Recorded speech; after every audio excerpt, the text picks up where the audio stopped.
$2 million in the bank, 50 years old, no boss, no alarm clock, no performance review, no commute. Just 30, maybe 40 years of life stretching out in front of you with the freedom to fill it however you choose. That sounds like the dream, right? And for a growing number of Americans, it is not a fantasy anymore. It is a plan. A real, executable, mathematically sound plan that more people are pulling off than you probably think. But here is the part nobody talks about loudly enough. The people who retire at 50 with $2 million and actually make it work, who spend comfortably, sleep soundly, and never run out of money, are not just the ones who saved the most.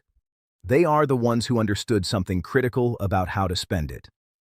Because getting to $2 million is one challenge. Making $2 million last 40 years while pulling out $120,000 a year is a completely different one. And getting that part wrong is where early retirement dreams quietly fall apart. Welcome to Senior Pulse US, the channel where we get into the real numbers, the real strategies, and the real decisions behind retirement that actually works. If you are dreaming about retiring early, already planning for it, or you are sitting on savings right now trying to figure out whether the math actually holds, stay with me all the way through this video, because we are going to build the blueprint from the ground up.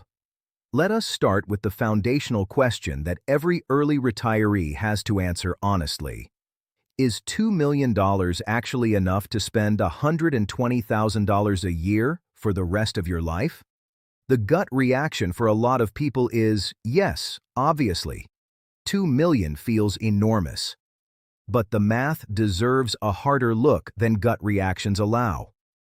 The most widely referenced framework in retirement planning is the 4% rule. It comes from research done in the 90s, the Trinity study, that looked at historical market data and concluded that a retiree withdrawing 4% of their portfolio in year one and adjusting for inflation each year after that had a very high probability of not running out of money over a 30-year retirement. 4% of $2 million is $80,000 per year, not $120,000. So right away, if you are targeting that higher spend level, you are working at a 6% withdrawal rate, which is meaningfully more aggressive than the traditional guidance. Does that mean it is impossible? Absolutely not. But it means the strategy around it has to be tighter.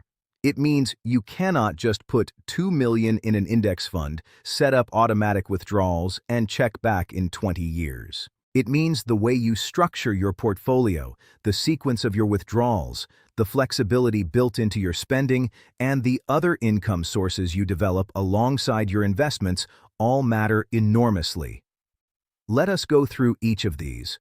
Portfolio structure is where most early retirees either get this right or start making expensive mistakes.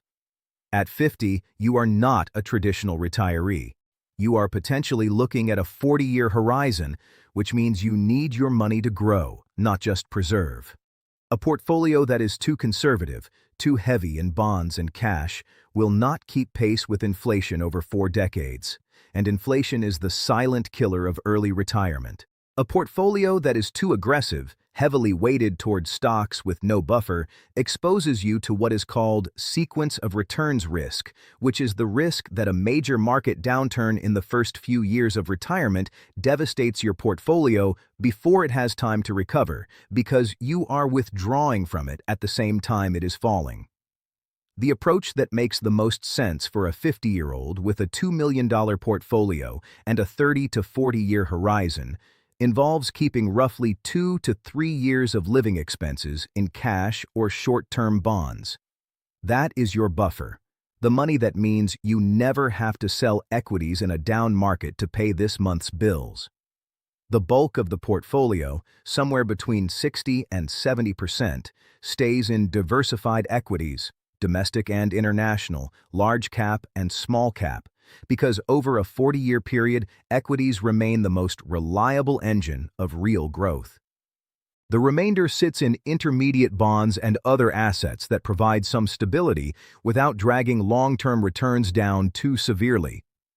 Now let us talk about the $120,000 a year in practical terms, because the way you take money out of your portfolio is just as important as how much you take. One of the most powerful concepts for early retirees is flexible spending. The idea that your withdrawal is not a fixed number, but a range. In strong market years, you spend your full amount or slightly more. In years where the portfolio has taken a hit, you pull back. Even a 10% reduction in spending in a difficult year, dropping from $120,000 to $108,000, has a dramatic positive effect on the longevity of the portfolio. This is not deprivation. This is the same kind of intelligent adjustment that anyone running a household makes when circumstances change. The retirees who treat their withdrawal as an absolute fixed commitment regardless of market conditions are the ones who run into trouble. Healthcare is the conversation that early retirees in America cannot afford to skip, and it is one that catches people off guard with a force they were not expecting. If you retire at 50, you are 15 years away from Medicare eligibility. 15 years of private health insurance, out-of-pocket costs, and a market that is not kind to people who are no longer covered by an employer plan.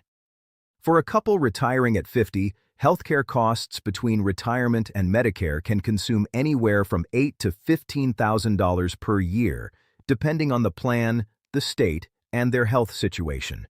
That comes directly out of your $120,000 budget, and it needs to be planned for explicitly, not treated as a variable you will figure out later.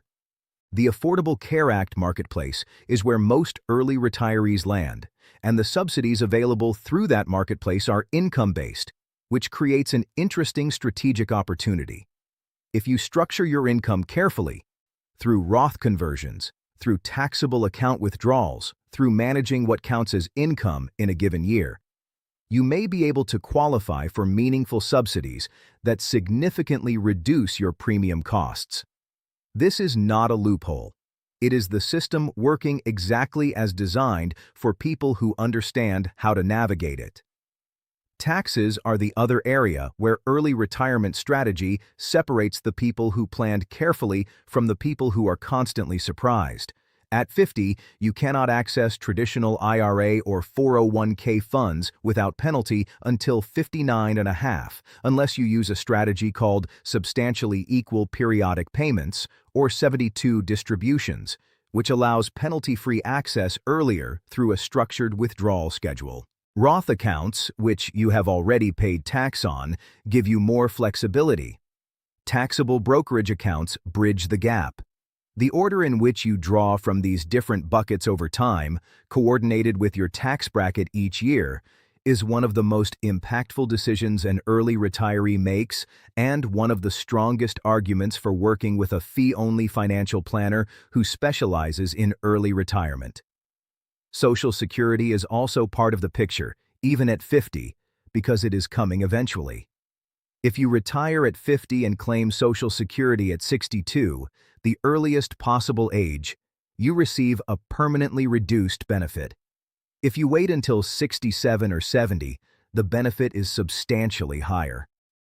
For someone with a strong earnings history, the difference between claiming at 62 versus 70 can be hundreds of dollars per month for the rest of their life. Given that your $2 million portfolio needs to carry you until Social Security kicks in, the decision of when to claim is not just a Social Security question. It is a portfolio sustainability question. Many early retirees find that spending slightly more from the portfolio in their 60s and then claiming Social Security at a higher amount later actually produces better lifetime outcomes than claiming early. Retiring at 50 with $2 million and spending $120,000 a year is not reckless. It is not a fantasy reserved for people with extraordinary luck, but it requires a level of planning, intentionality, and ongoing attention that goes well beyond simply having the number in your account. The people who make it work are not the ones who just saved enough. They are the ones who understood what came next. This has been Senior Pulse US. If this gave you something concrete to think about or plan around, hit the like button and subscribe.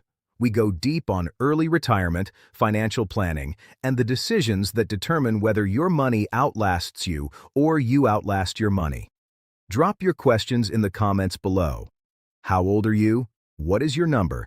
And what is the part of early retirement that worries you most? We read every one of them. And we will see you in the next video.